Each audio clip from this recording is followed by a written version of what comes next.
Hi, I'm Phil. I'm a psychotherapeutic counsellor, a clinical supervisor, and an EMDR practitioner.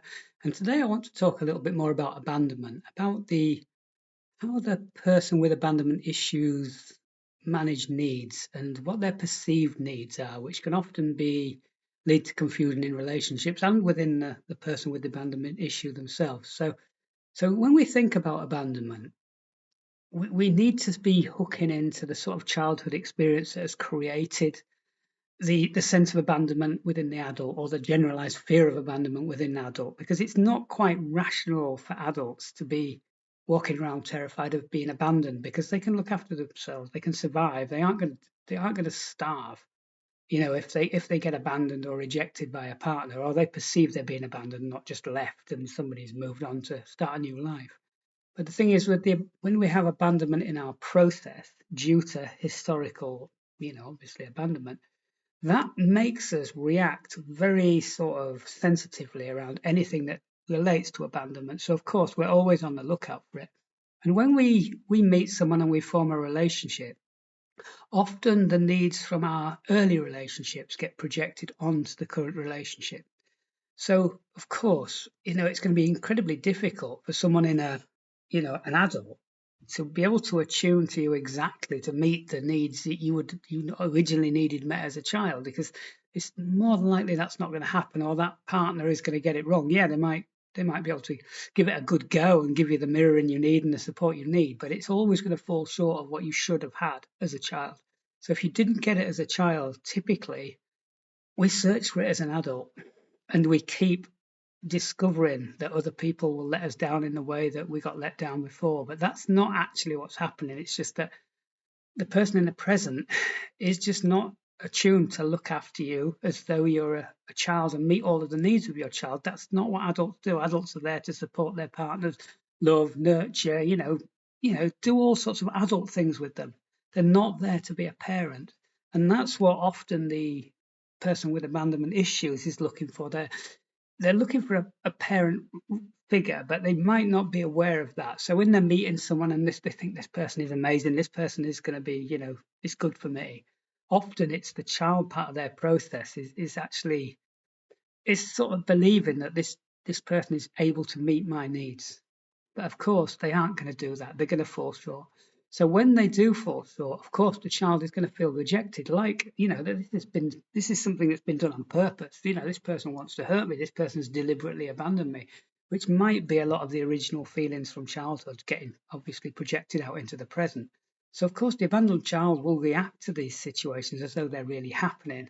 Now, if the child sort of might get angry, it might go into a tantrum, it might pull away, it might try to teach the partner not to abandon me, I'm going to abandon you first, so it might pull away.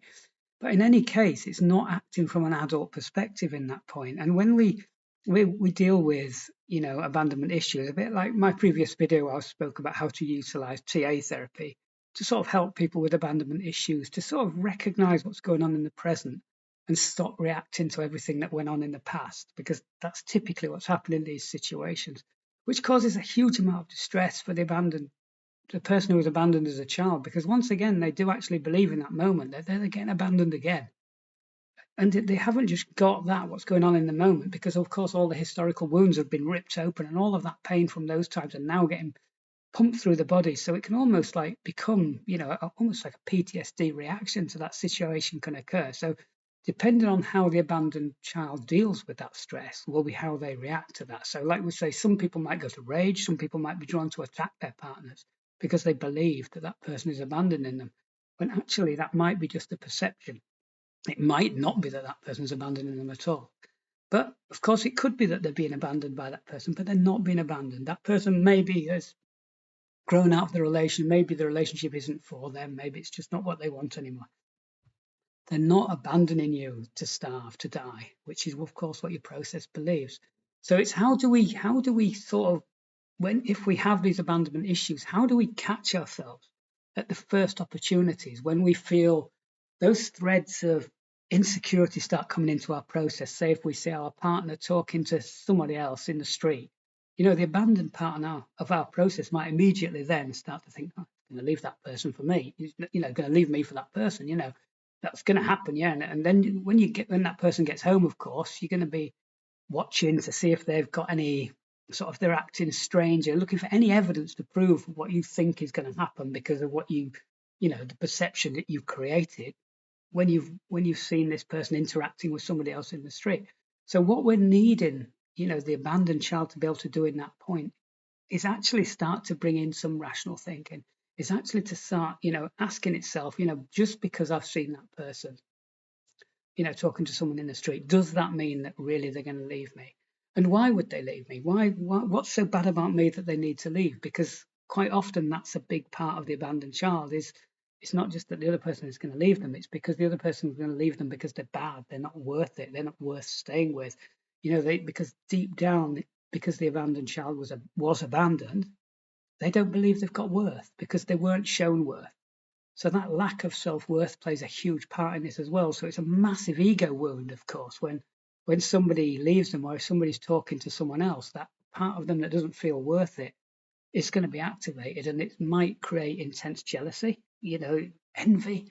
And it can create huge reactions with that, or sort of I'm going to get you back sort of immature defense patterns. But so what we're wanting the abandoned child to get better at doing when they're in there, when their adult has gone into that place, is to just take a breath at that point and challenge the projection, challenge the perceived threat. Is it real, or is this my process that's being activated by the perceived threat of abandonment from this person? But the thing is, that's going to be hard because, of course, if we've had very little or we've had inadequate or very little nurturing when we're a child, we will not know how to nurture ourselves in the present. So how do we start doing that? First of all, we need to start doing a lot of it. So this means not just waiting until we're being abandoned before we start challenging these processes.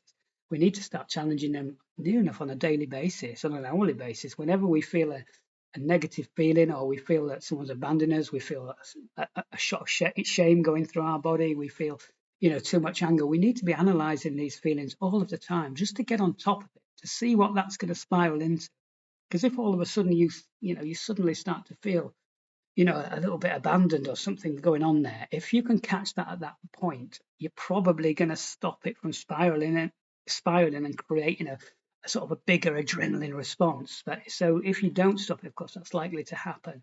So the better you can get at regulating early on is the key. But of course, like we say, because there's very little inner parent in there to regulate the system, you aren't going to be able to do that at first. So you've got to start building up a sort of a self-reassurance network within yourself. We can't be dependent on other people to do that, because that's us just getting parents again to reassure us, like what we needed as children. We need to stop doing that. We need to get an appropriate level of that, but we need to be able to make up the balance ourselves. And typically people with abandonment issues, they really struggle to do that because there's no inner parent, so they can't self-regulate. So typically they want the regulation to come from an external source, which would be the partner.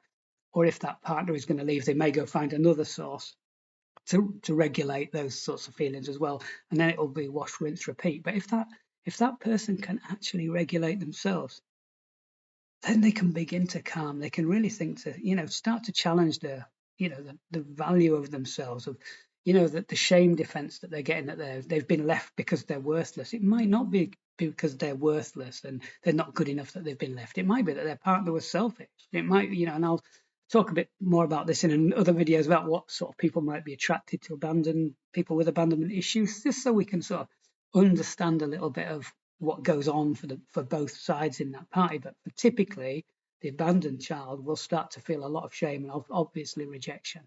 Shame will hook into all historical childhood wounds. But if that person, it doesn't mean to say that that's actually real, because it might be that the person has left them. It's just someone who does that. It's someone who builds people's hopes up. It's someone who mirrors them. It's someone who becomes everything they need them to be, and then they're off. They're gone. They've got all of that attention. They've got you hooked. Then that triggers some sort of avoidant or anxious avoidant attachment within them, and they're off. They've abandoned you. They can't deal with that. They don't really want a commitment. What they want is constantly in the beginning of relationships, or that seductive phase. Maybe they need to be the seducer in that, or whatever. Maybe the abandoned child can also take on board that role to try to get their needs met as well. So maybe the other person has some similar issues, which is probably not going to work out well in the end. So this is just a brief introduction into sort of how to look at sort of managing abandonment if we are that sort of person that goes to that place, because it's like we say, it's going to be hard and there's no quick fix to this, none. So if anyone's telling you there's a quick fix, there isn't. If there was a quick fix, you wouldn't have all of these crazy film stars all kicking off in public and getting involved in all these dramas, because they'd have been paying for that treatment and they'd all be sane. You wouldn't have any of that if there was a quick fix. This takes hard work, determination, and it takes the ability to be able to do it with yourself. But if you can, get a good therapist to help you, support you through that, that'll be a massive help. Sometimes getting partners to help you can be counterproductive in a way, because the partner might be triggering the abandonment feelings. Not that they're doing anything wrong, but the intimacy in the relationship will be maybe triggering the intimacy issues. So you would be in that case trying to get helped by the person you're perceiving as a threat. That's not going to work out well. With a therapist, there's a degree of sort of individuation in the process, which means there's better ability for the therapist to challenge your process rather than your partner. If he challenges or she challenges you, there's probably going to be an ego defense in response to that challenge. So it's about looking after yourself. It's about building that resource, getting better at looking after you, at catching the impulses to respond to situations, early on, and actually bringing yourself down from them. At first, usually the therapist helps to build that power. It's quite hard to do that on their own. Like you say, you've got no inner parent to help model that. But if you're in therapy doing it, you can sometimes integrate the therapist into your process. So you start thinking, right, how would the therapist be saying I deal with this situation? And then you can start to do that. Because in a way, you might mirror what the therapist has modeled. So that's a useful way. But in any case, if you are, you do have issues dealing with abandonment and you do get yourself triggered into that place of vulnerability, the more and more rational thinking you can do about that, it's what you need to be working on.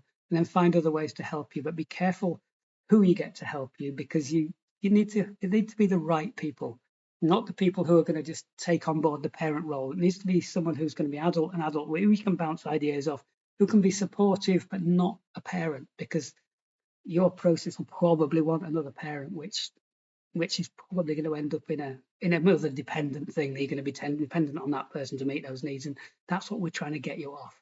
So it's about some work on yourself by yourself, which will be hard at first, but it is useful if you can get someone to model that for you. Well, I hope you like the video, and if it's useful, please give us a comment and add a like, and I'll do another one soon. Thank you. Goodbye.